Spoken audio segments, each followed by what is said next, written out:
Family, it is day number 27 of the 28 Days of Love. I am your host, Dr. Sabrina, the People Expert, and we're going to go right in because I want to talk to you as we talk about love and we talk about loving God. We talk about loving our family members. We talk about loving our children, our spouse, our neighbors, just everybody.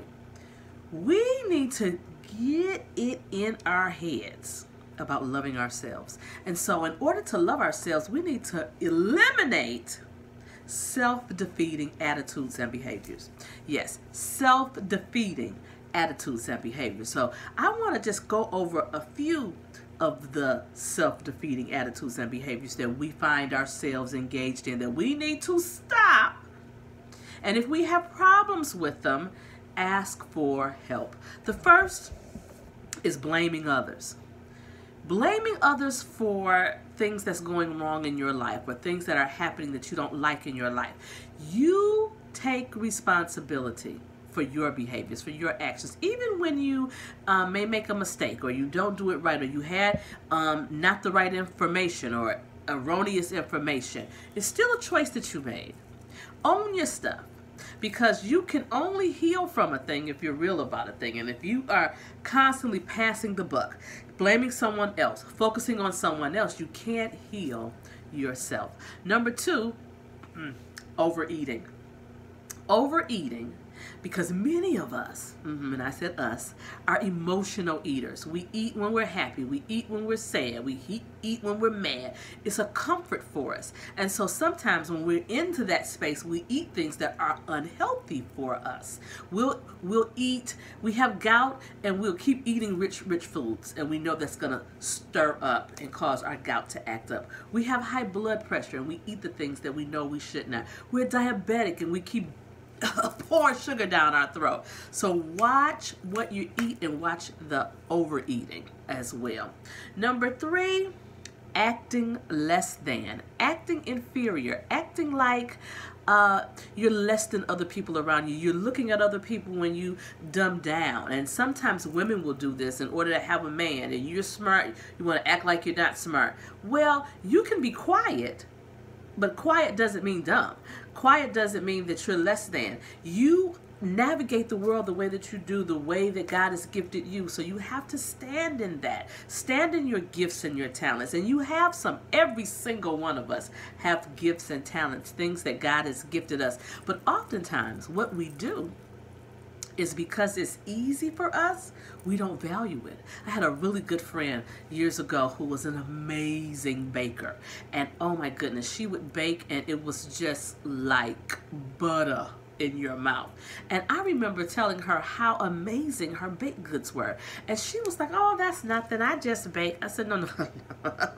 No. It's like a masterpiece when you do it. You could stand right next to me, tell me every single thing to do like you do it, and it would not come out like it comes out for you. So own your stuff. That's the gift for you. Number four, and this is a huge one, negative self-talk. Stinking thinking.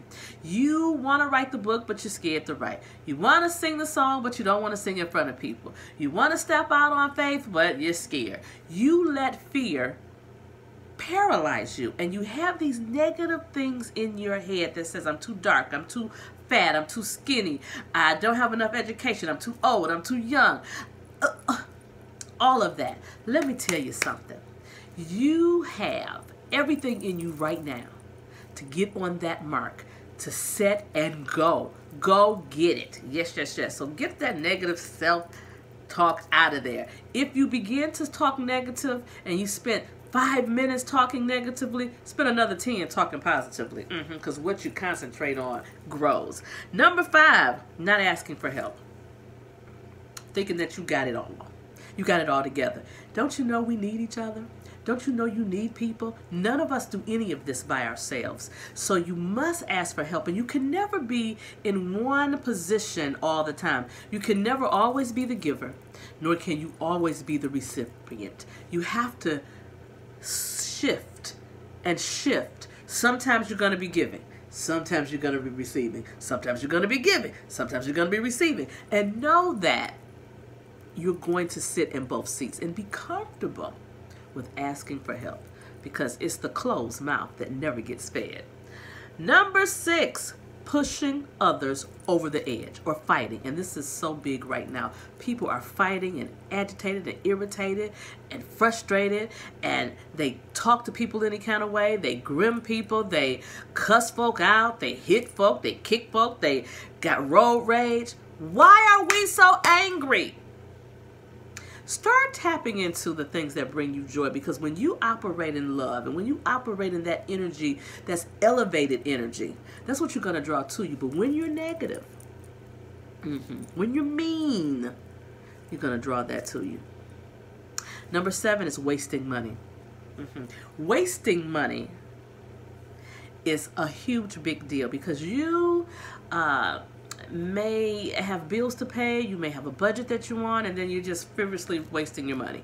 And then you look up at the end of the month and you still haven't paid any bills. Pay attention to your money. I talked about your relationship with money in one of the days. And so we have to have a love for making money, balancing money, treating money right, having the right attitude about money, because money is necessary. It is a tool, but we can't waste it. Number 8, comparing self to others.